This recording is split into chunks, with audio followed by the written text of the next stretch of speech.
Malayali nurse നിമിഷപ്രിയയുടെ വധശിക്ഷയ്ക്ക് Yemen president അനുമതി നൽകിയെന്ന വാർത്ത നിഷേധിച്ച് ഇന്ത്യയിലെ യമൻ എംബസി. ഔദ്യോഗിക ഭരണകൂടത്തിന്റെ പ്രസിഡന്റ് റഷദ് അൽ അലിമി വധശിക്ഷ അംഗീകരിച്ചിട്ടില്ല. ഹൂതി സുപ്രീം പൊളിറ്റിക്കൽ കൗൺസിൽ നേതാവാണ് വധശിക്ഷയ്ക്ക് അനുമതി നൽകിയതെന്നാണ് വിശദീകരണം. ദിവസങ്ങൾക്ക് മുൻപാണ് നിമിഷപ്രിയയുടെ വധശിക്ഷയ്ക്ക് യമൻ പ്രസിഡന്റ് റഷദ് അൽ അലിമി അനുമതി നൽകിയതായുള്ള റിപ്പോർട്ട് പുറത്തുവന്നത്.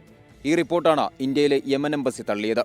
നിമിഷപ്രിയയുടെ വധശിക്ഷയ്ക്ക് പ്രസിഡന്റ് അനുമതി നൽകിയിട്ടില്ലെന്ന് പ്രസ്താവനയിലൂടെ യമൻ എംബസി വ്യക്തമാക്കി. ഹൂതി സുപ്രീം പൊളിറ്റിക്കൽ കൗൺസിൽ നേതാവ് മെഹദി അൽ മഷാദാണ് വധശിക്ഷയ്ക്ക് അനുമതി നൽകിയതെന്നും എംബസി വിശദീകരിച്ചു. നിമിഷപ്രിയ പ്രതിയായ കുറ്റകൃത്യം നടന്നത് ഹൂതി നിയന്ത്രണത്തിലുള്ള വടക്കൻ യമനിലാണ്. നിമിഷ കഴിയുന്ന ജയിലും ഹൂതി നിയന്ത്രണത്തിലാണെന്നും യമൻ എംബസി. ഹൂതി നിയന്ത്രണത്തിൽ വരുന്നതിനാലായിരിക്കണം വിഷയത്തിൽ ഇടപെടാമെന്ന് ഇറാൻ അറിയിച്ചത്. ഇക്കാര്യത്തിൽ തങ്ങളാൽ കഴിയുന്നത് ചെയ്യാൻ തയ്യാറാണെന്നായിരുന്നു ഇറാന്റെ പ്രതികരണം.